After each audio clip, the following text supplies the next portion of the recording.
del balón. ¿Qué onda, chicos? Bienvenido a otro episodio de Detrás del Balón, el podcast del Heraldo donde hablamos de historias fuera de la cancha, pero hoy toca un invitado súper especial que él ahora sí nos va a contar toda su experiencia dentro de una cancha, de un estadio. Sí, es correcto. César, preséntate. Dinos con quiénes equipos y con qué selección has estado siguiendo. Hola, primero que nada, un saludo para todos. César Martínez, un servidor, reportero de cancha durante 25 años, más o menos, meses más, meses menos en Televisa, en las transmisiones de Televisa Deportes a nivel de cancha en la gran mayoría de los casos, pues con la Liga MX, con la Selección Mexicana de Fútbol, torneos internacionales, Copas del Mundo, Copas América, pues ahora sí que ¿por dónde empezamos? Ahora sí, pues a ver, de la selección mexicana decías, sí. ¿Desde qué mundial empezaste a chambear en ese? O sea, de estar cerca de la Selección Mexicana de Fútbol en el año 2000, que se da una circunstancia ahí especial porque se me asigna de alguna manera esta fuente en Televisa Deportes de ser el reportero de la Selección Mexicana de Fútbol, que es un rol pues para el periodista deportivo de cualquier empresa, pues muy, muy importante, ¿no? Que es estar cerca del equipo tricolor en cuanto al tema de la cobertura informativa.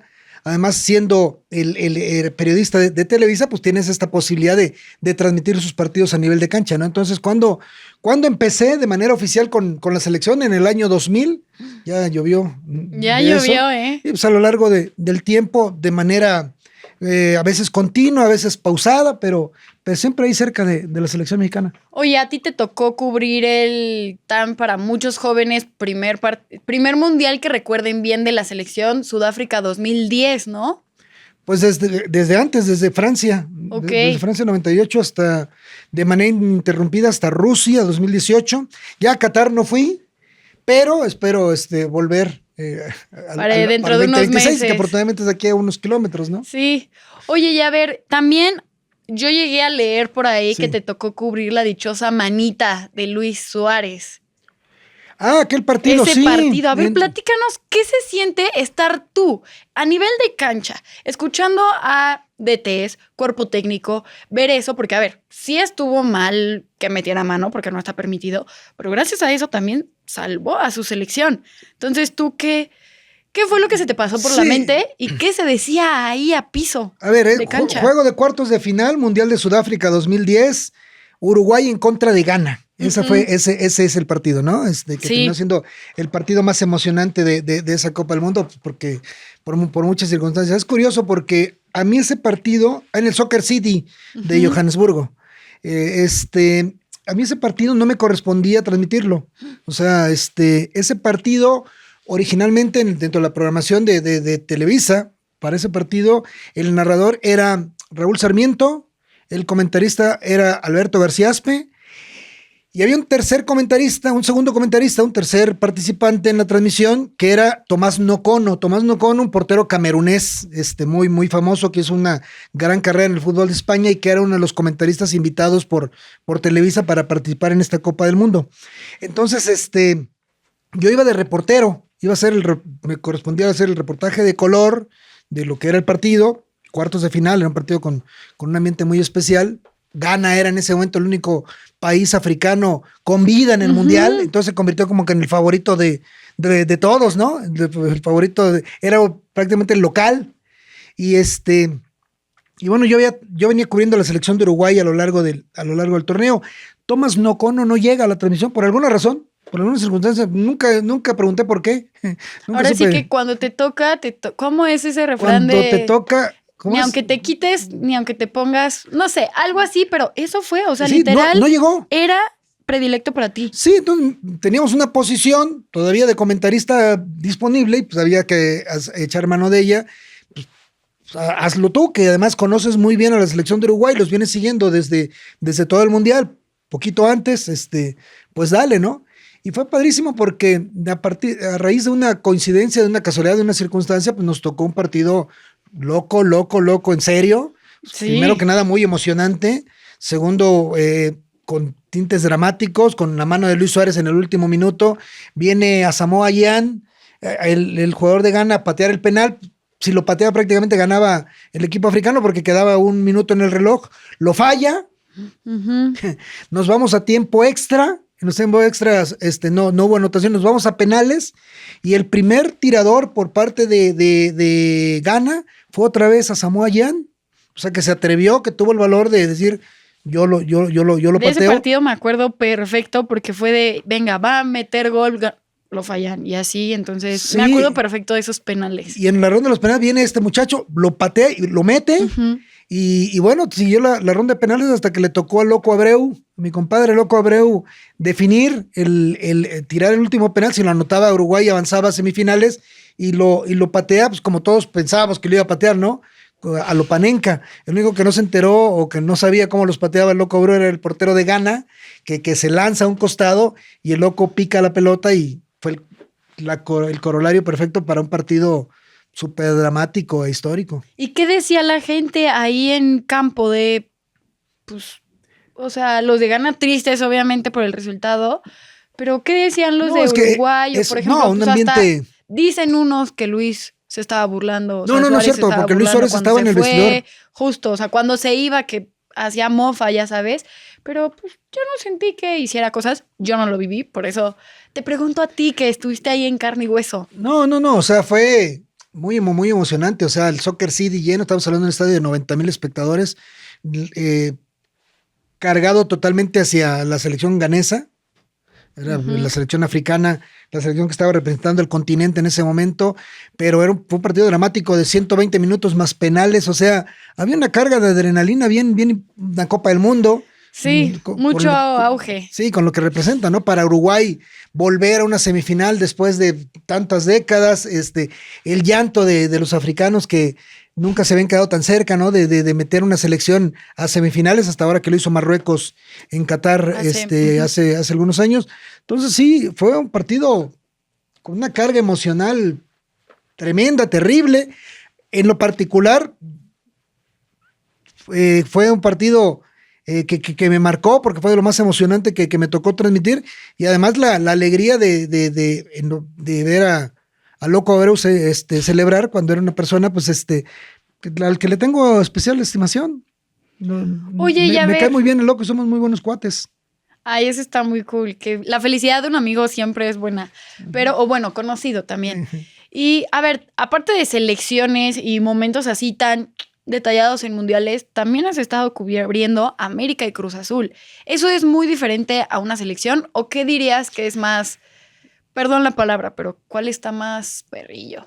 Pues mira, todo tiene todo tiene su punto, ¿no? En el tema de la selección, pues es ¿Un mes, casi 2 meses de puro así o completo no, pero, desde antes? O sea, pero transmitir un partido de selección tiene una carga emocional importante porque es finalmente la selección de tu país, ¿no? Y tienes una atención, pues, general que no tienes aún con otros equipos, ¿no? El Cruz Azul, pues, cuando me toca transmitir Cruz Azul o cuando me toca transmitir Cruz Azul en la cancha, pues es mi equipo.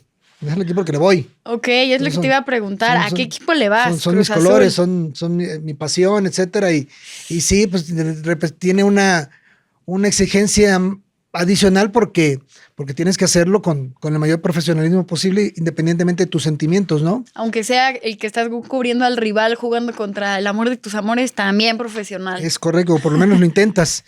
Y en el caso de América, pues era el equipo de la empresa. Entonces, pues también tiene su carga, también tiene su nivel de exigencia, una carga distinta. Además, es el equipo pues, que más rating te genera. Sí. Es el equipo más importante de este país en cuanto a la atención masiva y mediática. Entonces, cada uno tiene su encanto, pero nada como la selección mexicana. Eso es punto y aparte. Oye, y algo que pasa detrás de bambalinas que la gente no suele ver, pues, ni en redes sociales, ni en su momento en televisión o así, ¿sabes? O sea, que no se publican, dirías de que, no sé, yo sé que hay un cronista, analista, narrador, tú, por ejemplo, todos se tienen que hacer como un previo al partido de preparación y así. Pero cosas que dicen, es que nadie ve que yo llego a las 9 de la mañana cuando el partido es.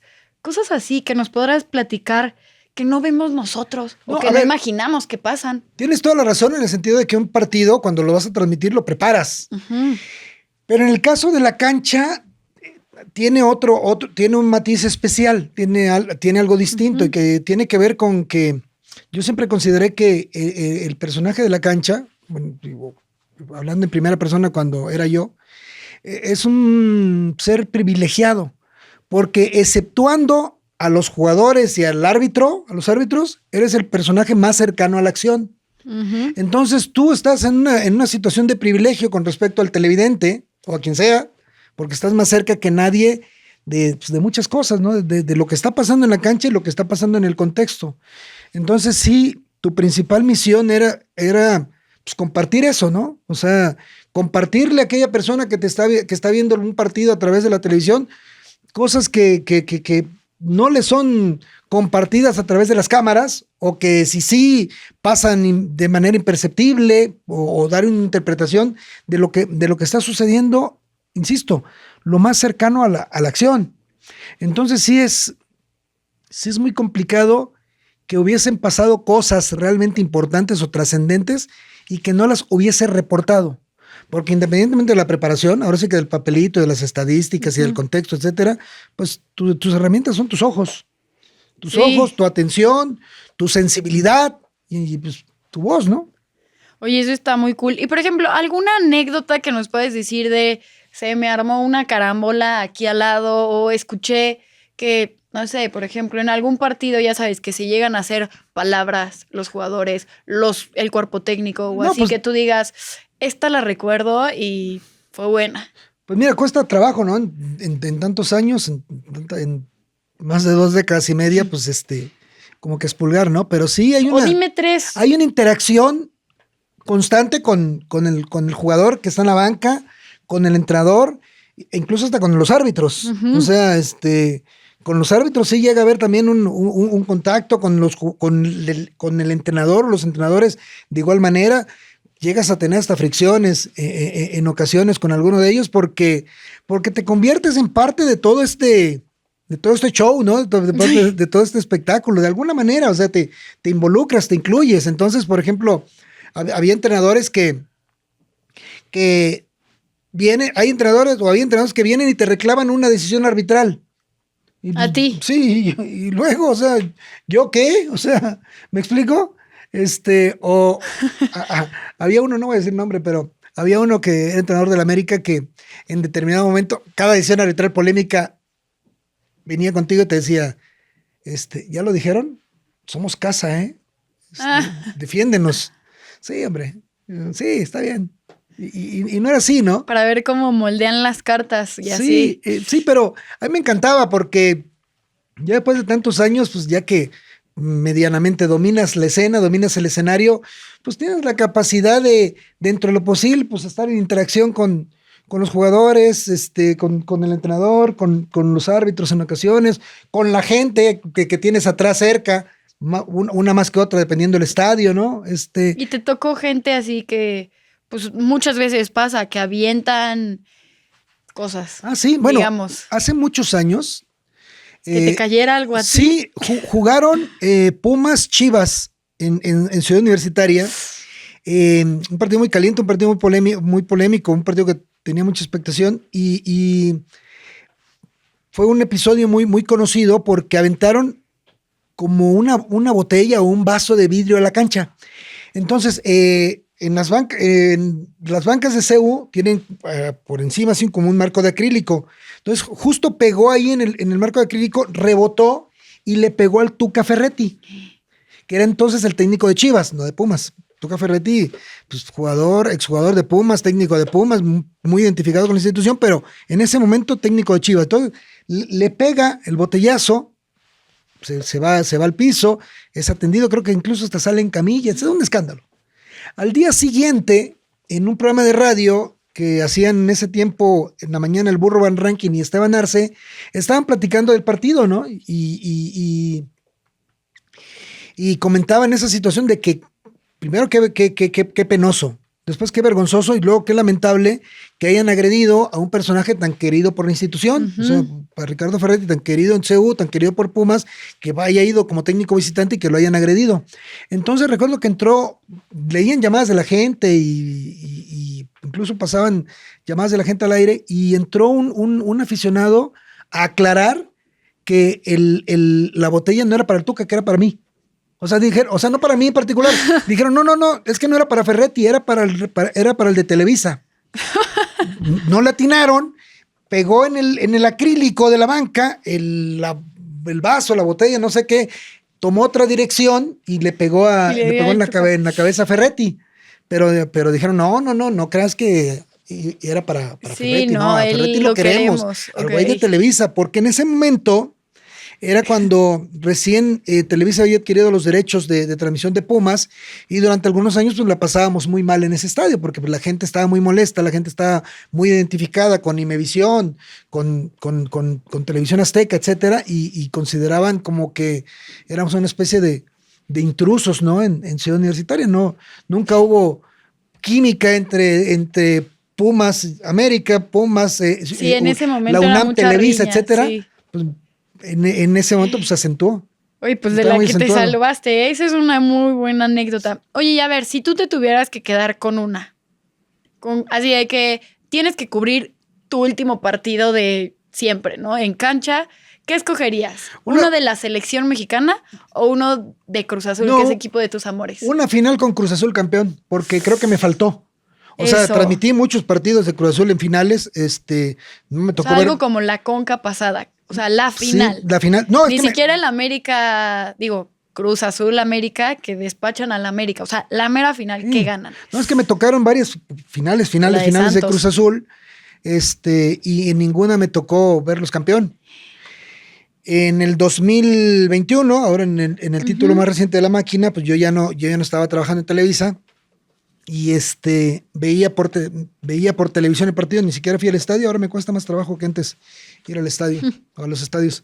Veía la final por televisión y el título de Cruz Azul después de 23 años y la euforia, los festejos, las entrevistas, etcétera, y me daba mucha alegría pues ver a mi equipo campeón, pero al mismo tiempo me dio una cierta, pues, no sé, no quiero llamarlo tristeza, más bien nostalgia de que a mí me debían ese partido. O sea, te hubiera gustado estar ahí. La profesión, la vida, el fútbol, Cruz Azul, Dios, alguien me debía esa posibilidad de estar en una noche como esas viendo Cruz Azul campeón. Me quedé cerca muchas veces, no me tocó. Bueno, no se quedó cerca de Cruz Azul, ¿yo qué?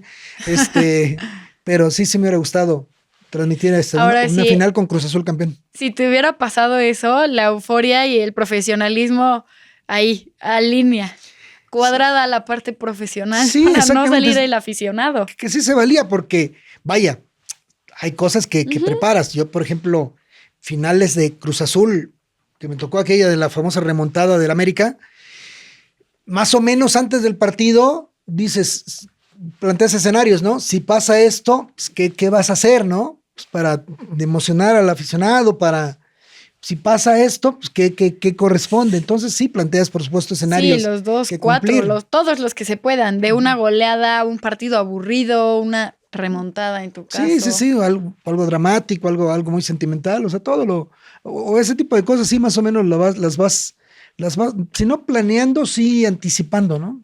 Oye, ya a ver, por ejemplo, yo estudié comunicación, pero hay muchos compañeros que en su momento soñaban con ser, chance y no el que grita gol 40 siglos, ¿sabes? Pero querían estar en la cancha, querían ese acercamiento a entrevistar a un jugador después del partido o así.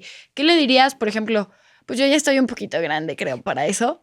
Nunca se diga que no, pero ¿qué le dirías a esos niños que están estudiando comunicación ahorita, que si quieren ver en un futuro, pues ahora sí que entrevistando y haciendo esta labor de ir a para allá? Participando de una transmisión. Ajá, en la cancha. Sí, requiere un nivel de preparación, por supuesto, desde lo académico que yo sí recomiendo. Digo esto porque muchas veces cuando estudias en la universidad determinadas carreras, generalmente te dicen, y eso es un absurdo, es un cliché, cuando te dicen, no, la vida es distinta. O sea, de lo que estudias, cuando trabajas, todo cambia. No es cierto. O sea, cuando estudias y posteriormente trabajas, muchas de las cosas que absorbiste en un aula durante algunos años, pues las aplicas Eso es una realidad, es una mentira eso de que no, la vida es totalmente distinta. No, no es totalmente distinta. La vida se te facilita cuando estás capacitado, cuando tienes argumentos desde lo académico, sin duda. Obviamente necesitas una dosis de fortuna en una carrera tan competida, ¿no? Una carrera que tiene tanta demanda de trabajo y tan poca oferta. Sí. Y lo que sí les digo es que, o les recomiendo es de que les tiene que gustar el juego como tal, o sea, la pelota, ¿sabes? Independientemente de que te gusta tu carrera, que te gusta el tema del medio. Comunicar también. Que te gusta comunicar, el tema del ego que también pues, tiene que ver, ¿no? O sea, quienes se dedican o quieren dedicarse a la televisión, hay una cierta dosis de ego en esa decisión, sin duda. Pero que te tiene que gustar la pelota y que tienes que disfrutar lo que Un apasionado más. El fútbol te ofrece. Sí, claro, porque generalmente, mira, cuando hablamos de nuestras carreras, hablamos de finales, de partidos de selección, de clásicos, etcétera. Sí, para hacer esos hicimos 35,000 partidos que no recuerdas o que la gente no recuerda, ¿no? Entonces, construir y tener paciencia, ¿no? Sí, y lanzarte, porque eso de entrevistar a un Memo Ochoa, ¿sabes? Aunque sea uno bajito, que casi no conozcas o la revelación, tienes que tener agallas. Entonces creo que es paciencia, agallas y pasión. Y una dosis de fortuna también. Y una dosis de, sí. Como todo en la vida, ¿eh? No estamos descubriendo el hilo negro así. Sí, no. Así es la vida y así se estila, así se desarrolla. Pero bueno, nos vamos a ir a un medio tiempo. Ahorita volvemos, muchachones. Ahorita volvemos. Durante una exhibición en Inglaterra en marzo de 1966, fue robado el trofeo Jules Rimet, a 4 meses del Mundial de ese año. Sin embargo, un inesperado suceso ocurrió. Una semana después del robo, el galardón fue encontrado envuelto en papel periódico gracias a un perro llamado Pickles, quien se convirtió en todo un héroe. Pues bueno, seguimos aquí con César Martínez. Ya saben, siempre que tenemos un invitado nos van a decir el 11 ideal, pero como tenemos una que otra lesión por ahí, mejor dinos un 11 histórico que si se podría regresar a ese momento al jugador y ponerlo hoy en el partido contra Sudáfrica, ¿a quiénes pondrías? ¿La selección mexicana de todos los tiempos? Mira. Sí, de todos los tiempos. Cuesta trabajo hacer un 11 ideal de selección mexicana porque el nivel del futbolista mexicano elite es muy parejo, es decir, no se sacan grandes diferencias los unos a los otros, salvo en determinados casos, ¿no? En casos muy específicos, es decir, obviamente tú sacas a Hugo Sánchez, sacas a Rafael Márquez de la ecuación y a los otros los puedes ahí ir acomodando de acuerdo a tus gustos, a lo que hayas visto, a muchas cosas. Entonces sí cuesta trabajo hacer un 11 ideal porque te interviene mucho el gusto personal. Ahora sí que las filias y las fobias, ¿no? Sí. Y lo que hayas visto también. Entonces, a ver, vamos a hacer un 11 ideal de selección mexicana conforme a lo que un servidor ha visto y en uno de los casos nada más que no vio, pero que se lo platicaron. El portero tiene que ser Guillermo Ochoa. Ok. Ningún portero mexicano ha tenido en una Copa del Mundo una actuación tan destacada como la que tuvo Guillermo Ochoa en Brasil 2014. Cuando fue uno de los mejores jugadores del Mundial, no de la selección. Guillermo Ochoa es el portero.